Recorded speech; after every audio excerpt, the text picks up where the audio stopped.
नमस्कार मित्रांनो, आपले पुन्हा स्वागत आहे एका नवीन ब्लॉगमध्ये.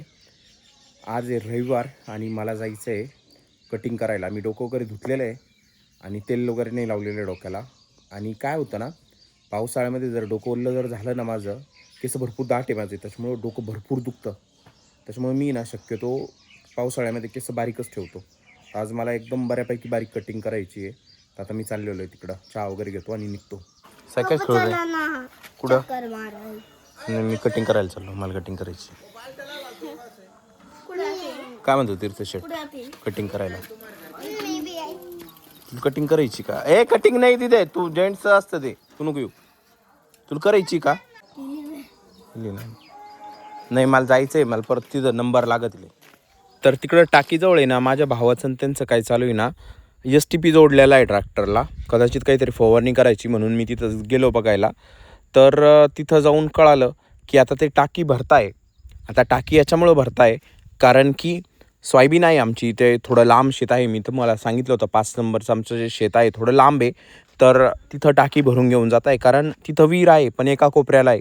तर दुसऱ्या कोपऱ्याने पाणी आणण्यासाठी म्हणजे लांबीचं भरपूर असा लांबणीचा पट्टा आहे तो वावराचा, म्हणून तर ही टाकी भरून घेऊन जात आहे. आणि ही अशी आमचा जुगाड आहे. ही मोठी टाकी, हिच्यातून असं खालून बरोबर पाईप वगैरे जोडता येतो, बांगडी पाईप आहे आणि त्याच्या थ्रू टाकी भरता येते. आता या पाईपचं आहे ना थोडं पाणी कमी पडतं आहे, कारण की टाकी थोडी खाली असेल म्हणून. आणि अशी टाकी भरून घ्यायची. आणि काय करायचं ना, जर तुम्हाला म्हणजे माझा भाऊ काय करतो ना, जनरली जर आपलं कीटकनाशक असेल किंवा दुसरं कोणतं तरी फवारणी असेल तर डायरेक्ट तो टाकीमध्येच मिक्स करतो सर्व औषधं आणि असंच घेऊन जातो. पण इथं काय करायचं आहे ना, आम्हाला तणनाशक मारायचं आहे सोयाबीनमध्ये.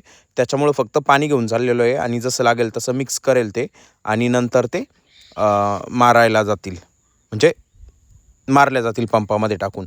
तर हा साधारणतः पंप आहे. याची रात्रीच चार्जिंग करून ठेवलेली आहे. चार्जिंगचा पंप आहे आणि याच्यामध्ये बकेटने पाणी ओतायचं आणि जे माप दिलेलं आहे तणनाशकचं किती ml टाकायचं आहे त्याच्यानुसार ते मोजायचं, पंपामध्येच मिक्स करायचं आणि मारायचा. असा प्लॅन आहे. आता हे सर्व मी बघितलं आणि गंगापूरला निघालो होतो कटिंग करायला. आता कटिंग करायला गंगापूरला याच्यामुळे चाललेलो आहे, माझं अजून एक काम आहे. ते काम करून करायचं आहे मला आणि ते झाल्यानंतर कटिंग देखील करायची आहे. कटिंग करून आलो मी घरी आल्यानंतर डोकं धुतलं. आंघोळ नाही केली मी, फक्त डोकंच धुतलं. आणि मग हे लाजळूचं झाड होतं एक, मग इथं मी शूटिंग काढत बसलो होतो. आता याच्यानंतर मला काय करायचं आहे ना, आता जसं तुम्हाला माहिती आहे सध्या आहे ना आषाढ महिना चालू आहे. आमच्याकडे याला आखाड म्हणता, आखाड चालू आहे. तर आमच्याकडे आहे ना गावातले जितके पण देव असताना त्यांना सर्वांना कोणी 3 वेळेस करतं, कोणी 5 वेळेस करतं. तर तळण करतं म्हणजे तळायचं आणि देवाला नैवेद्य वगैरे द्यायचे. तर आज मी तेच केलेलं होतं. आमच्या घरी तळलेलं होतं, भजे पुड्या वगैरे केलेल्या होत्या. भजे, पुरी, कुरडई, शिरा, वरण भात असं सर्व केलेलं होतं. आणि गावातले जितके पण देव आहे त्या देवाला जायचं. पहिलं तर म्हसोबा असतो, त्याच्यानंतर लक्ष्मीआई, त्याच्यानंतर महादेवाचे मंदिरं, मारुती, त्याच्यानंतर बैरुबा पण आहे आमच्या गावात आणि आणखी एक आहे पांगळा म्हसोबा. तर या सर्व मंदिरामध्ये ना नैवेद्य वगैरे दाखवायचा, अगरबत्ती लावायची, पाणी वगैरे वाहायचं आणि फुलं असेल तर फुलं वगैरे पण वाहायचं आणि मग दर्शन घेऊन निघायचं. तर हे ना प्रत्येक गावकरी करतो. आता त्यांच्या सावडीनुसार करतो. आणि जेव्हा आषाढ महिन्यातली अमावस्या असती, त्याला आषाढी अमावस्या म्हणतात, त्या दिवशी सर्व गावकरी नैवेद्य देतात. आणि बाकीच्या म्हणजे हा पूर्ण महिना आषाढ महिना याच्यामध्ये कधी पण तुमच्या सोयीनुसार देता. पण अमावस्याला प्रत्येकजण देतो जवळपास नैवेद्य. मी शक्य असेल तर त्याचा पण व्हिडिओ बनवेल, तेव्हा भरपूर गर्दी असती. आता सध्या आलेलो आहे, आज सुट्टीचा दिवस आहे आणि थोडं उशीर पण झालेला आहे. मला साधारणतः 11-12 वाजलेले आहे. त्याच्यामुळं गावामध्ये पण इतके लोक नव्हते आणि झाले माझे जवळपास 5-6 मंदिरात मी जाऊन आलो. आणि आता हे मेन मंदिर आहे आमच्या गावातलं मल्लिकार्जुन, याच्यामध्ये आलो.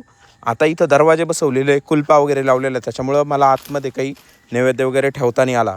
आणि इथं 3 मंदिरं आहे. पहिलं गणपती मंदिर, नंतर हे नर्मदेश्वर महादेव मंदिर आहे, याला पण कुलूप होती. आणि त्याच्याच बाजूला विठ्ठल रुक्मिणी यांचं मंदिर आहे, त्याला पण कुलूप होती.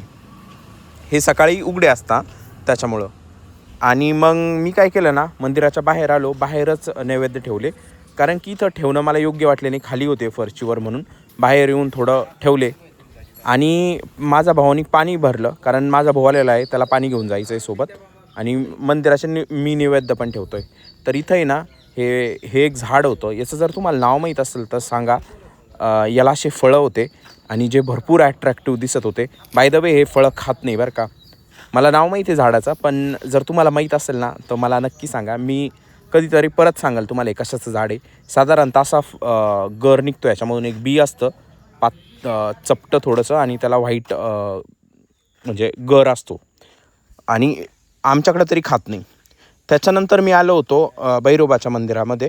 तर मी तुम्हाला मागे एकदा सांगितलेलं आहे की आम्ही शाळेतून जेव्हा येत होतो तर ह्या मंदिरामध्ये बसत होतो आम्ही. म्हणजे ओटाच ह्या, तर इथं बसायचो आणि इथं भरपूर वेळेस डब्बे पण खात होतो आम्ही. पहिल्या मूर्त्या वगैरे चेंज झालेल्या आहेत त्या.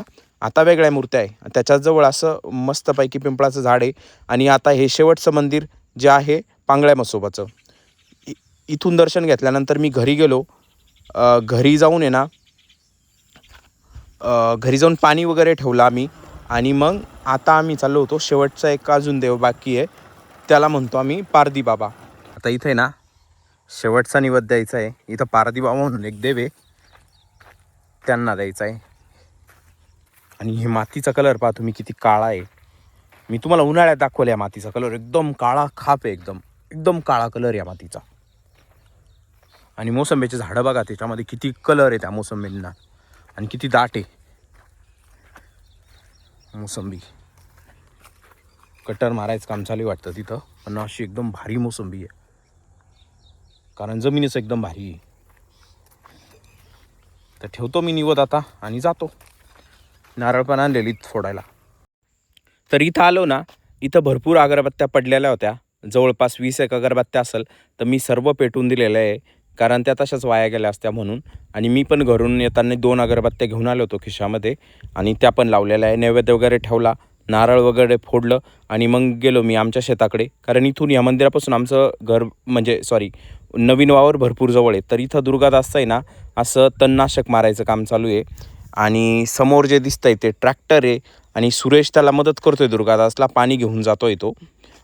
कारण भरपूर दूरपर्यंत पण जातो आहे. भरपूर वेळेस काय करतो आहे दुर्गादास, पाणी पण स्वतः येऊन घेऊन जातो आणि एक पंपाचं सुरेश तिथं घेऊन जातो. तर असं चालू आहे त्यांचा कार्यक्रम तणनाशक मारायचा.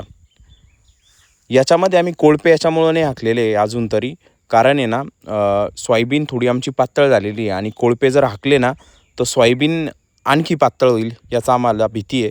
म्हणून आम्ही अजून तरी कोळपे हाकलेले नाही आहे. आणि दुर्गादासचे घरचे ते आहे ना, ते तिथं थोडं असं काट्याचं एक गवत असतं, ते भरपूर उंच उंच वाढतं. तर तिथं एक टक्कल आहे, तर ते काढताय. आता इथं दुर्गादास आहे ना बांधाच्या कड्याना आमचे हे आता हा कापूस जी दिसती आहे ती आमच्या शेजारच्यांची आहे. आणि दुर्गादास इथं आहे ना आता बांधाच्या कडाला तणनाशक मारतोय. नंतर मी घरी आलो आणि घरी आल्यानंतर भरपूर पाऊस झाला होता. म्हणजे चांगलाच आहे कारण भरपूर दिवसाचा पाऊस नाही, त्याच्यामुळं हा जरी पाऊस पडला ना तर समाधानी आम्ही. बऱ्यापैकी चांगला पाऊस झाला असंच म्हणावं. कोल्याचा आवाज बघा किती ओरडताय कोले.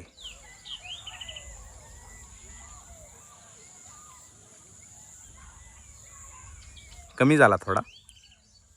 तर हा होता आजचा व्लॉग. हा व्लॉग तुम्हाला कसा वाटला हे मला कमेंट्स करून नक्की सांगा. जर आवडला असेल तर व्हिडिओला लाईक करा, चॅनलला सबस्क्राईब करा. Thanks for watching. Bye bye.